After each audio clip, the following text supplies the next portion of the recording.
विद्यार्थी मित्रांनो, आज आपण इतिहासाच्या 6व्या पाठाला सुरुवात करणार आहोत आणि तो आहे जनपदे व महाजनपदे. बघा, मागच्याच पाठामध्ये आपण वैदिक संस्कृतीचा अभ्यास 5व्या प्रकरणात 4थ्या प्रकरणात केलेला होता आणि 5व्या प्रकरणामध्ये प्राचीन भारतातील धार्मिक प्रवाह पाहिले होते.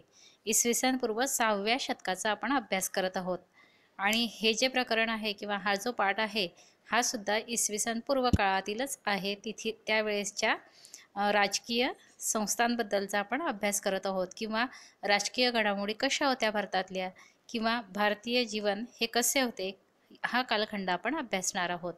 तर प्राचीन भारतामध्ये म्हणजेच इसवी सन पूर्व 6व्या शतकामध्ये भारतामध्ये जवळजवळ 16 महाजनपदे होती आणि या 16 महाजनपदांचा अभ्यास आपण या पाठामध्ये करणार आहोत. बघा, तुम्हाला भारताचा नकाशा दिसत आहे आणि हा जो नकाशा आहे हा इसवी सन पूर्व काळातील 6व्या शतकातला आहे.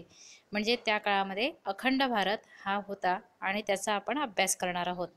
भारताच्या नकाशाच्या आराखड्यात तुम्हाला 16 महाजनपदांची नावे दिसत आहेत आणि ते तुम्ही जर नीट व्यवस्थित पाहिले तर तुम्हाला लक्षात येतील. आज मी तुम्हाला एक सांगू इच्छिते की तुम्ही हा नकाशा अभ्यासा आणि त्यानुसार 16 महाजनपदं हे शोधून काढा आणि ते तुमच्या वहीमध्ये लिहा. या पाठामध्ये आपण 3 मुद्द्यांचा सविस्तर अभ्यास करणार आहोत. तर पहिला मुद्दा आहे जनपदे म्हणजे काय, दुसरा महाजनपदे आणि तिसरा आहे मगध साम्राज्याचा उदय. या तिन्हींचा अभ्यास करायचा आहे आणि मग यावर आधारित पुढचे प्रकरणं अवलंबून आहेत. आणि एक लक्षात ठेवा की 6व्या प्रकरणापर्यंत आपल्याला इतिहासाचा अभ्यास हा प्रथम सत्रासाठी आहे. त्यामुळे प्रथम सत्राचा अभ्यास आपल्याला हा पाठ संपल्यानंतर पूर्ण होतोय. पण त्या ठिकाणीच अभ्यास पूर्ण करू नका, तर पहिल्या पाठापासून जे व्हिडिओ तुम्हाला टाकलेले आहेत ते सगळे तुम्ही अभ्यासायचेत. त्यानुसार घरी ते वाचन करा, 2-2दा 3-3 वेळा वाचन करा, त्याचे प्रश्नोत्तरं स्वतः सोडवून बघा, लेखी सराव करा आणि त्यानुसार तुमचा अभ्यास चांगला तयार होईल. बघा, पहिला जो मुद्दा आहे जनपदे हा आपण आता शिकणार आहोत. साधारणपणे इसवी सन पूर्व 1000 ते 600 हा कालखंड म्हणजे वैदोत्तरिक कालखंड मानला जातो. आता तुम्ही म्हणाल की मॅडम 1000 ते 600 हा उलट कालखंड कसा आहे, तर लक्षात घ्या हा इसवी सन पूर्वचा कालखंड आहे. कालरेषा आपण अभ्यासलेली आहे इयत्ता 5वीमध्ये. तर इसवी सन पूर्व याचा अर्थ होतो इसवी सनाची सुरुवात होण्याच्या अगोदरचा कालखंड. तो तो असा मायनसपर्यंत मोजला जातो, म्हणून 1000 ते 600 असा कालखंड दिलेला आहे. हा वैदोत्तरित कालखंड मानला जातो. या काळात जनपदे अस्तित्वात आली. ही जनपदे म्हणजे छोटी छोटी राज्य होती. बघा, छोटं छोटं राज्य असायचं, 3-4 जिल्ह्यांचं गाव किंवा 3-4 जिल्ह्यांचं सुद्धा एक राज्य तयार व्हायचं आणि अशा छोट्या छोट्या राज्यात कमी लोकसंख्या असलेल्या राज्याचं सुद्धा अधिकारी असायचे आणि ते त्याचे प्रमुख असायचे. ही जनपदे म्हणजे छोटी राज्य होती. भारतीय उपखंडाच्या वायव्येला असलेल्या आजच्या अफगाणिस्तानापासून पूर्वेला बिहार, बंगाल, ओडिशापर्यंतच्या प्रदेशात आणि दक्षिणेला महाराष्ट्रापर्यंत ही जनपदे प्रसरलेली होती.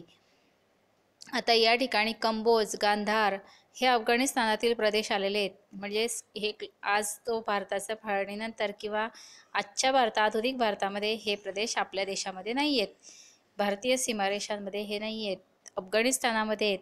पण त्यावेळेस 6व्या शतकामध्ये इसवी सन पूर्व 6व्या शतकात हे सगळे भारतामध्ये प्रदेश होते आणि हा प्रदेश दक्षिणेला महाराष्ट्रापर्यंत हे जनपदे पसरलेली होती. आजच्या महाराष्ट्राचा काही भाग तेव्हाच्या अशमक या जनपदाने व्यापलेला होता. आता जनपद या शब्दाचा अर्थ तुम्हाला कळला. जनपद म्हणजेच काय, छोटे छोटे राज्य. आजचा जो महाराष्ट्राचा भाग आहे, काही भाग, आता यातला सगळा महाराष्ट्र नाही, काही भाग म्हणजे काही ठराविक 2-3 जिल्हे ही अशमक या जनपदाने व्यापलेली होती. संस्कृत, पाली आणि अर्धमागधी साहित्याचा या जनपदांची नावे आढळतात. त्या भाषांचा जर तुम्ही अभ्यास केला, संस्कृत, पाली आणि अर्धमागधी, तर या साहित्याच्या मध्ये तुम्हाला जनपदांची काही नावंसुद्धा आढळतील आणि तो प्रदेश महाराष्ट्रात होता. ग्रीक इतिहासकारांच्या लेखनातूनही त्यासंबंधीची माहिती मिळते. त्यातील काही जनपदांमध्ये राजेशाही सुद्धा होती. काहींमध्ये मात्र गणराज्य होती. राजेशाही आणि गणराज्य असे 2 पद्धती त्या काळात सुद्धा अस्तित्वात होत्या. याचा अर्थ काय, तर गणराज्य म्हणजेच प्रजासत्ताक राज्यपद्धती त्यावेळेस होती, हे लक्षात येतं आहे. म्हणजे इसवी सन पूर्वचा कालखंड असून सुद्धा प्रजेच्या मतानुसार आपला अधिकारी, आपला राजा हा निवडला जात होता. आणि काही ठिकाणी वंशपरंपरेने राज्याच्या गादीवर त्याचा वंशज म्हणजे त्याचा राजकुमार बसायचा, म्हणजे राजेशाही पद्धतसुद्धा होती. अशा 2 पद्धतीने जनपदं विभागली गेलेली होती. जनपदांमध्ये ज्येष्ठ व्यक्तींची गणपरिषद असे. गणपरिषद म्हणजेच काय, तर गावातील ज्येष्ठ व्यक्ती किंवा जे पदानी ज्येष्ठ आहेत, वयाने जे अनुभवी आहेत आणि राज्यकारभार करण्यातही अनुभवी आहेत, असे व्यक्तींची एक सभा भरली जायची, तिला गणपरिषद म्हणायची. गणपरिषदेचे सदस्य एकत्रितपणे चर्चा करून राज्यकारभारासंबंधीचे निर्णय घेत असत.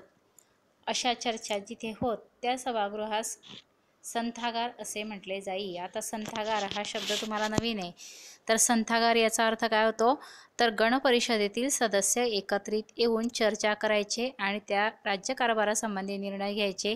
अशा चर्चागृहास, अशा सभागृहास संथागार असे म्हटले जाई. एका वाक्यात उत्तरेला सुद्धा हा प्रश्न विचारला जातो आणि विशेष करून आपल्याला फक्त अभ्यासासाठी नाही तर जनरल नॉलेजसाठी सुद्धा लक्षात ठेवायचं आहे. संथागार म्हणजे काय, तर गणपरिषदेतील ज्येष्ठ व्यक्ती एकत्र येऊन राज्यकारभारासंबंधीचे निर्णय ज्या ठिकाणी घेत असत त्या सभागृहाला संथागार म्हणायचे.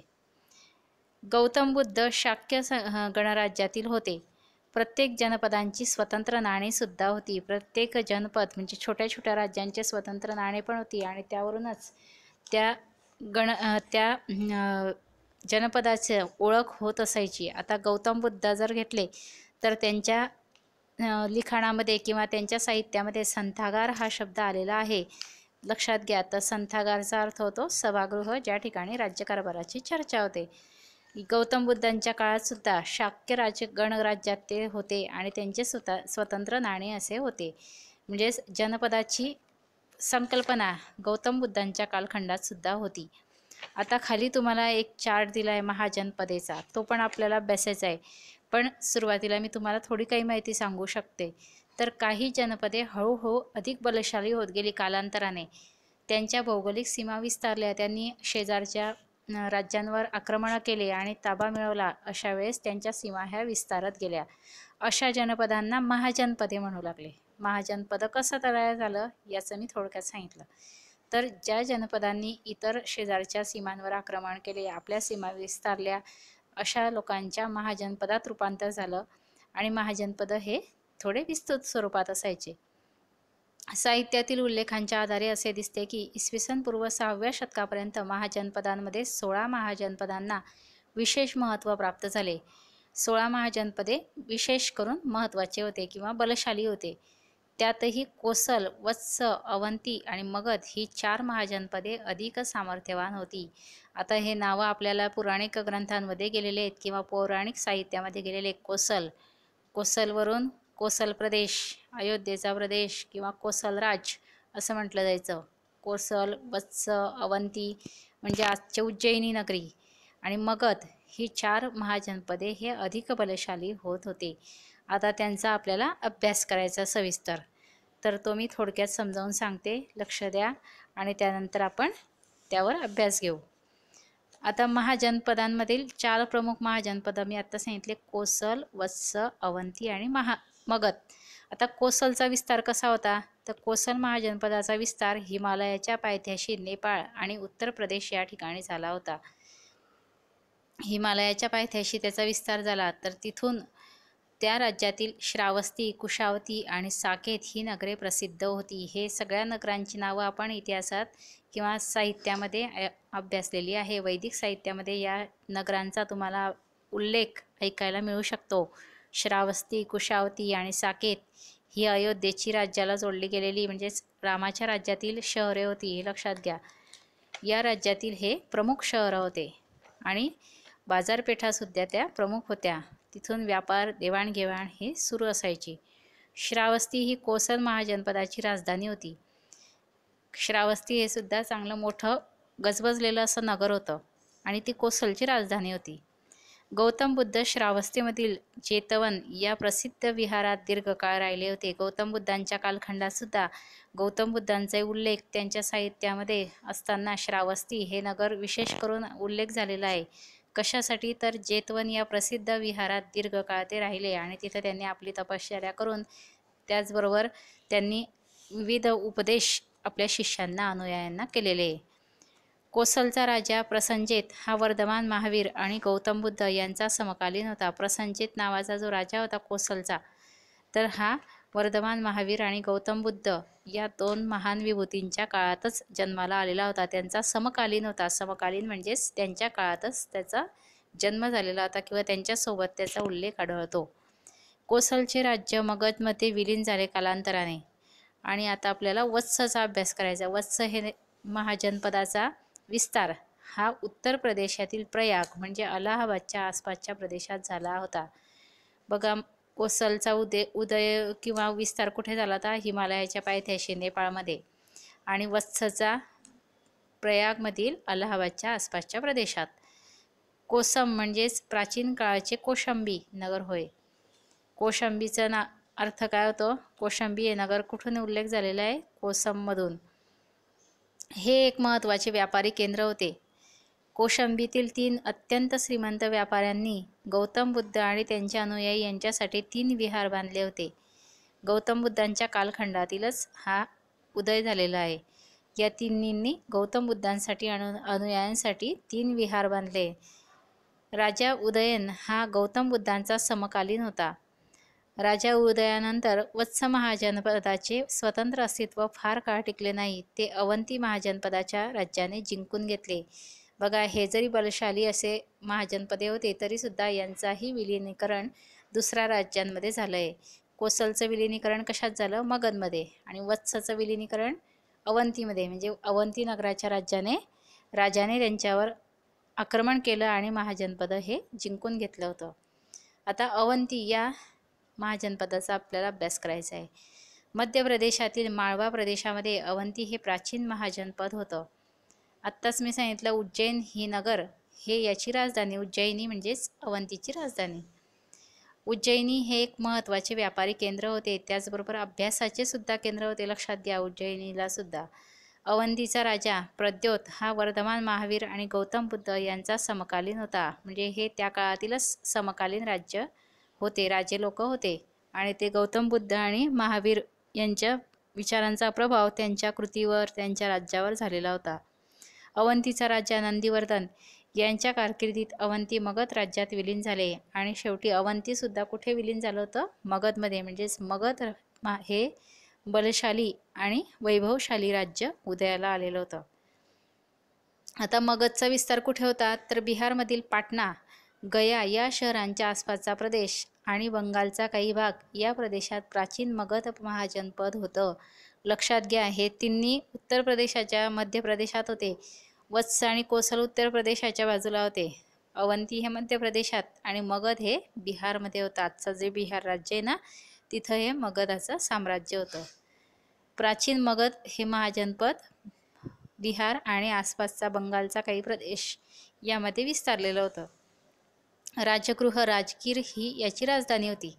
महागोविंद या वास्तुविशारदाने बिंबिसाराचा राजवाडा बांधला होता. जीवक हा प्रसिद्ध वैद्य बिंबिसाराच्या दरबारात होता. बिंबिसार हा प्रसिद्ध मगधचा राजा, याच्याच कालखंडात जीवक हा प्रसिद्ध वैद्यसुद्धा त्याच्या दरबारात होता. बिंबिसाराने गौतम बुद्धांचे शिष्यत्व पत्करले होते आणि बिंबिसार हा सुद्धा गौतम बुद्धांच्या समकालीन होता. त्याने गौतम बुद्धांचं शिष्यत्व पत्करलं आणि बौद्ध धर्म स्वीकारलेला होता. अशा पद्धतीने या 4 महाजनपदांचा आपण अभ्यास केलेला आहे. तो लक्षात घ्या आणि नीट व्यवस्थित वाचून मनन करा, चिंतन करा. कारण हे एकत्र पाठांतराचाच विषय नाही आहे, अभ्यास करण्याचा आणि लक्षात ठेवण्याचा विषय. जोड्या लावायला किंवा रिकाम्या जागांना येतात, त्याचबरोबर तुमच्या सामान्य ज्ञानवाढीसाठी सुद्धा हे आवश्यक आहे. Okay, bye.